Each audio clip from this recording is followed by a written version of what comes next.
Hey everybody, it's new game in our studio, 9 Years of Shadows. After I was most of the way through 9 Years of Shadows, I asked our review editor if I was allowed to simply post an image to review the game. He was not enthusiastic about that being the entire review, so I will instead write a full review. But I will include the image itself below, and trust me, once you see the whole review, you'll understand why I wanted to just include one picture with 7 words of text on it. 9 years ago, an orphanage at Talos Castle was the origin point for a truly vile curse. The curse has leached the world around the castle of colour, of emotions, of everything.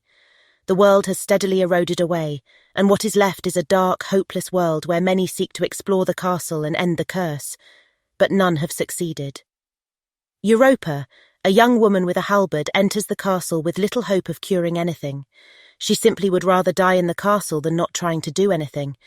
And as expected, very shortly after she arrives, she encounters the one point of colour and light in the whole castle, a huge demon that she can't even scratch with her strongest attacks. Hopeless, she resolves herself to her fate like her parents before her. Then a small, glowing bear flies up to her, speaking in strange, sibilant tones she can understand, and bringing light back to her and her surroundings.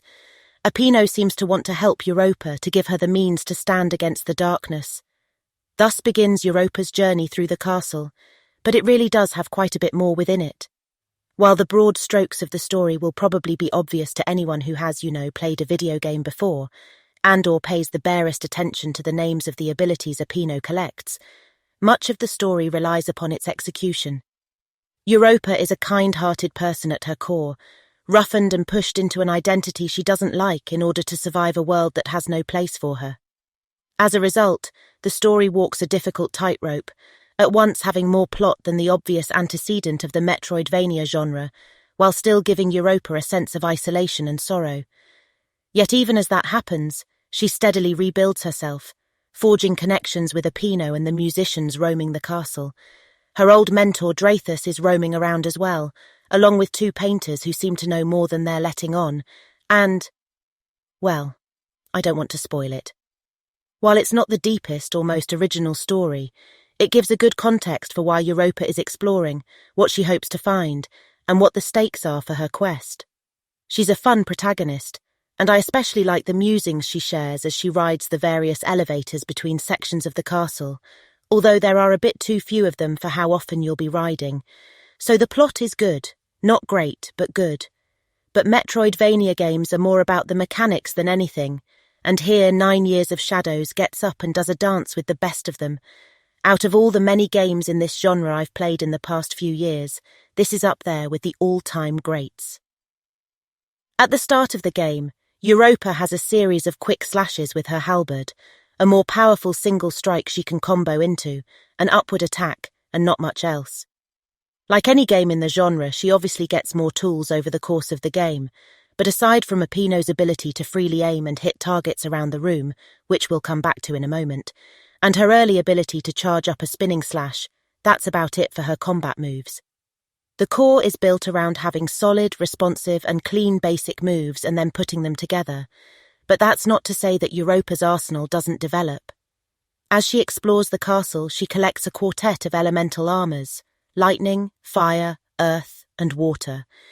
Each armor lets her deal extra damage to enemies outlined with a corresponding glow effect, and each one other than lightning also allows her to traverse new environments, like earth negating poison-filled chambers and water allowing her to travel through water.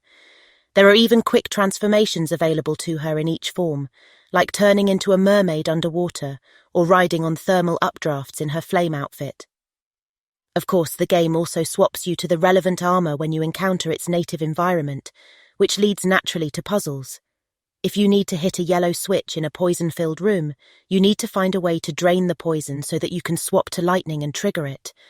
The game does a good job of building escalating complexity with Europa's powers over the course of its runtime, with several tricky bits that fall just on the right side of frustrating. Apino's projectiles are also important as well, but it's here that the game has another trick with its light field mechanic. Europa only has a couple pips of health, she can eventually upgrade to 4 total, and once those are gone, she dies. However, Apino and his light form a protective bubble around her that is reduced when she takes damage or when he fires projectiles. Only when the barrier is gone does she take actual damage. Hitting enemies refills it, but you can also take a moment to hug a Pinot and get about half of it back at the cost of a second of vulnerability. The result is a fusion of a bunch of health systems that works astonishingly well across the board.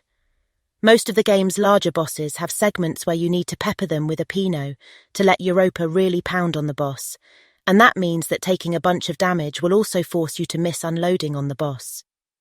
While there's a certain element of wait until the boss is vulnerable here, bosses don't last long enough for it to become truly annoying, and there are other smaller bosses for quests that you can just damage continually. It's not all perfectly pitched, and a couple of bosses proved to be consistent roadblocks for me without a fair bit of practice, but none of them ever quite tilt over into being annoying straight through to the end.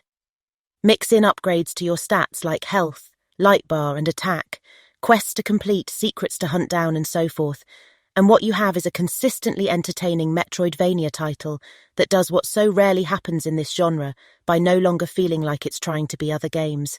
Sure, there are traces of games like Castlevania, Symphony of the Night and Super Metroid and Hollow Knight and so forth, but rather than feeling like the developers trying to remake one of those games, it feels very much like its own distinct thing.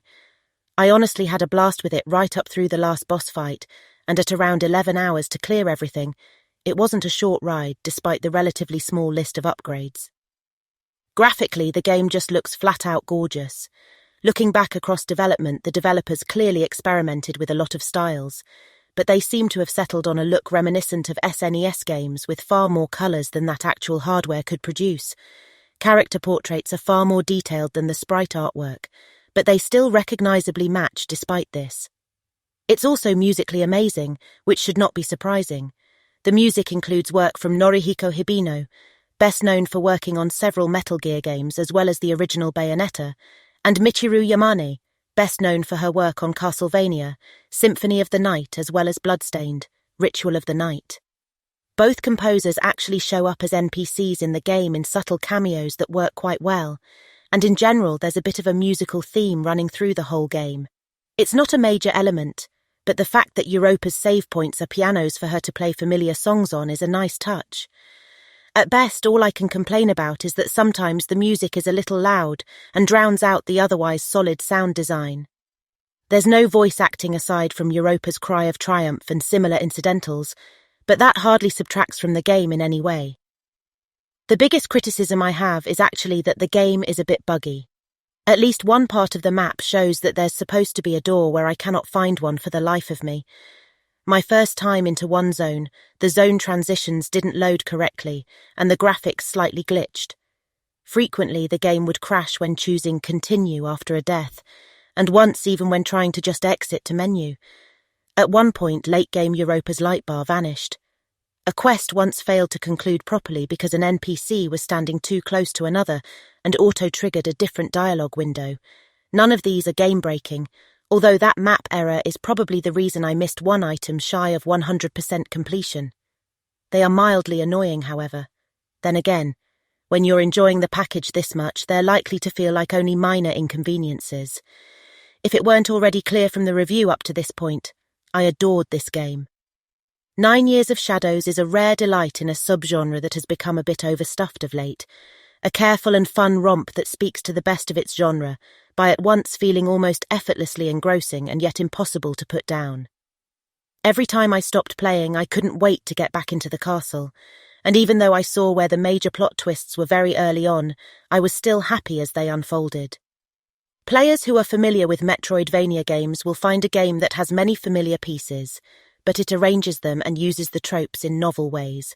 Players who aren't familiar can enjoy it as a more open platformer with solid combat. Thanks for watching. Don't forget to rate, comment, subscribe.